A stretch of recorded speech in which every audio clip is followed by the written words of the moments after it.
Ngaran kuring anu katelahna Fajar. Kuring cicing di Padalarang, daerah Babakan Cinta. Nyapituin kuring urang lembur eta. Dasa inget kuring, nyati leuletik kuring aya di dinya teh. Nya kuring masih kene cicing, ngahiji jeung anu jadi kolot. Sok sanajan kuring geus boga gawe oge, pamikir kuring lamun rek misah jeung kolot mah engke we geus boga pamajikan. Sabab ayeuna kuring masih kene hirup lalagasan, can hirup ngarumah tangga. Kuring sok sanajan bujangan keneh, ari pagawean mah geus matuh. Nya geus tepati nyusahkeun teuing ka kolot, sabab geus boga gaji sorangan. Mun pareng kuring digawe, kuring tara balik berang-berang ka imah. Kadang balik teh sok peuting wae. Tapi sok sanajan kitu oge, hal sarupa kitu teh geus jadi biasa. Sok komo deui dina indit jeung balik di tempat gawe teh bareng jeung salah saurang babaturan digawe anu salembur jeung kuring. Malah lain ngan salembur, imahna padeukeut, pagigir-gigir jeung imah kuring. Ngaran manehna teh katelah si Endar.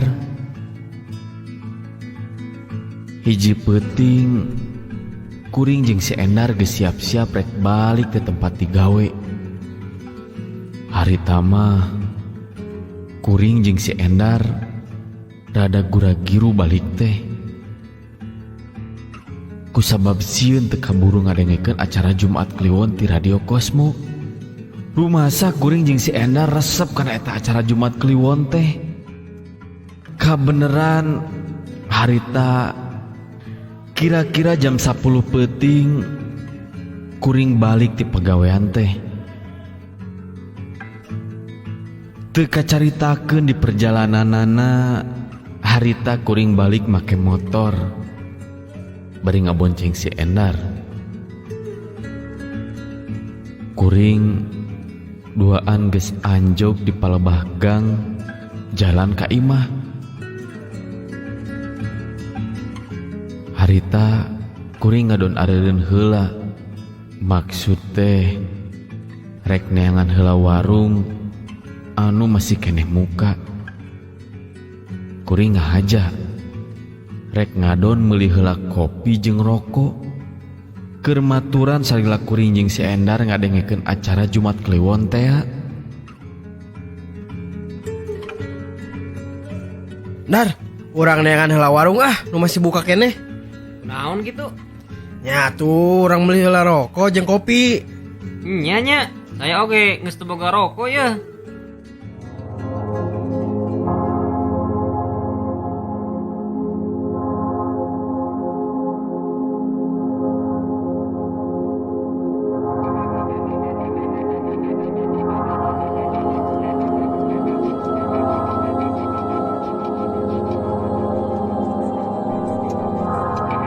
Geus kitu si Endar turun tina motor, maksud rek meuli heula rokok jeung kopi. Kabeneranna teh harita mah masih keneh aya warung anu muka. Teu kudu neneangan heula warung. Geus barang beuli mah kuring jeung si Endar oge terus arinit deui.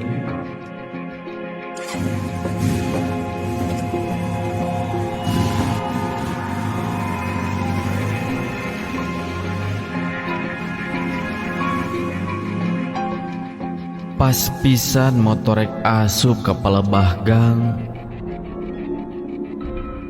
irung kuring ungas ingus. Lantaran ka ambe bau anu teu pararuku. Nu ka ambe teh palenghir bau hanyir, leungit bau hanyir, jadi ka ambe bau bangke. Teu lila ti harita jadi ka ambe bau rampe. Sok sanajan kitu kuring teu loba omong ka si Endar anu keur dibonceng. Kuring mawa motor oge jadi laun.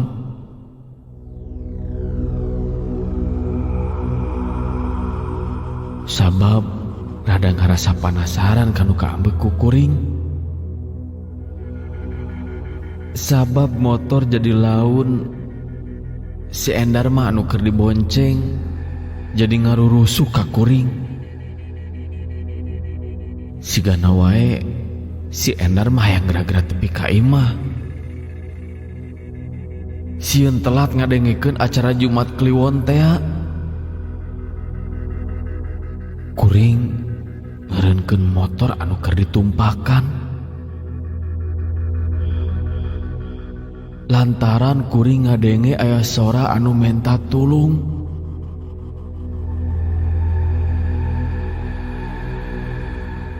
Kadengina jelas anu menta tulung teh sora awewe.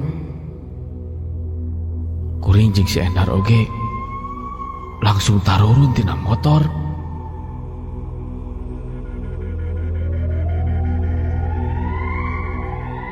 Nyabisi wae eta awewe anu menta tulung teh butuh pisan pertulungan ti kuring duaan.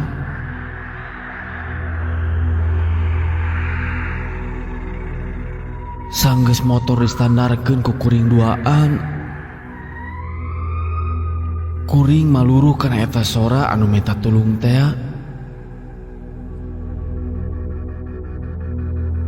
Kuring leumpang bari satengah ka keteyepan. Banyak ka boa-boa eta awewe menta tulung teh keur aya anu ngaguna sika. Beuki lila eta sora anu menta tulung teh beuki deukeut. Tapi naha atuh, sok sanajan geus deukeut pisan jeung eta sora anu menta tulung, nah becan katingali ejal mana. Kuring jeung si Endar ngan ukur ngadenge sorana hungkul. Sora nu menta tulung geus teu kadenge. Ngan ayeuna mah jadi kadenge aya sora awewe anu keur ceurik. Mimiti kuring duaan jadi curiga kana eta sora. Boha-boha eta sora anu menta tulung beri terus kadengina cerik teh lain sora jelema, tapi sora jurig. Bulu punduk jadi cingpuriding, malah katingali si Endar mah awakna jadi semu ngeleper. Beuki ngarasa reuwas kuring duaan, sabab gening harita kuring duaan geus aya di palebah kuburan. Si Endar ngajak balik deui muru kana motor anu keur distandarkeun. Kuring oge kitu maksud rek geuwat muru kana motor. Tapi nah atuh basa kuring rek leumpang muru ka palebah motor. Karasa awak asa berat. Tarasaan asa aya nu ngadon digandong ku kuring. Kusabab kitu suku oge jadi hese ngalengkah. Si Endar geus calukan wae ka kuring anu masih kene aya, rada anggang disatukangeun manehna. Si Endar oge ngadaguan kuring anu leumpang laun. Pas pisan geus aya di hareupeun si Endar, katinggali si Endar siga anu reuwas ningali kuring ngadeuketan manehna. malahan Curug si Endar nunjuk ke satu kangen kuring. Panon si Endar katinggali burial buncelik si ganu manggih kasieun. Kuring jadi ngerasa aneh karena laku si Endar sarupa kitu. Pamikir kuring, moal kitu kuring disangka juri ku si Endar. Si Endar tuh tunjuk kepala batu kangen kuring.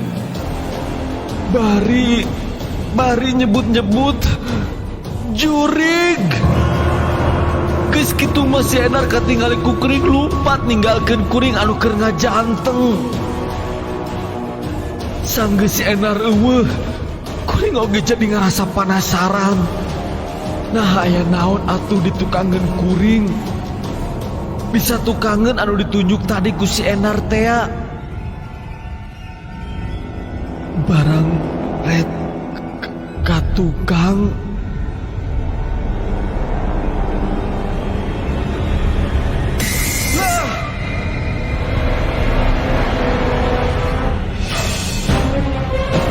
Kuring ngerasa ruas anu kacida. Sabab gening nyawa di tukangan kuring teh aya makhluk anu aneh. Aya hiji wujud makhluk anu dibulan ku kain bodas. Paingan kuring ngarasa berat ngalengkah. Eta makhluk teh dua leungeun jengkel kana tak-tak kuring. Beuki kuring sieuna. Kusabab kuring ningali bukna eta makhluk teh ngaruwig. Bari jeung beungeutna katingali hideung. Panona molongo. Beungeutna siga tangkorak. Kajadianana aya nama kuring teu bisa ngalengkah-lengkah acan. Kuring beuki geumpeur. Bari karasa tak-tak diceklan ku eta jurig. Kadenge eta jurig teh minta tulung ka kuring.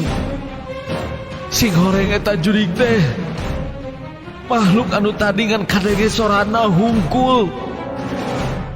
Kuring gogorowokan minta tulung, tapi tak esa orang-orang acan jalma anu malire. Si Endar oge geus teu malire deui ka kuring. Teh geus di mana ayeuna si Endar? Ku ayeuna kajadian sarupa kitu mah kuring oge geumpeur geus teu inget di Purwadaksi. Sokomo panyekel jurig beuki karasa pageuh. Teu bisa leupas tina awak kuring. Nepikeun ka karasa awak kuring siga anu dijungjungkeun ku eta jurig. Nyantuk nama kusabab geus leuwih ti sieun. Kuring oge teu sadar. Kuring jadi teu inget deui nanaon.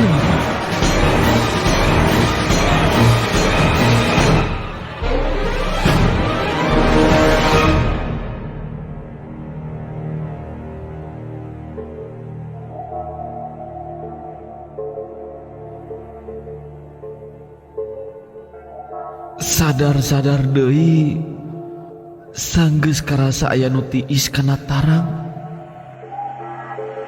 Sing horeng harita kuring geus pada ngariung-riung ku tatangga nu aya di dinya. Kajadianana kuring harita geus ngagoler di imah tatangga. Di dinya oge geus kasampak aya si Endar. Malah katingali ku kuring aya saurang ustad. Nya ustad eta anu ngubaran kuring anu tadi kapaehan ngagoler deket kuburan.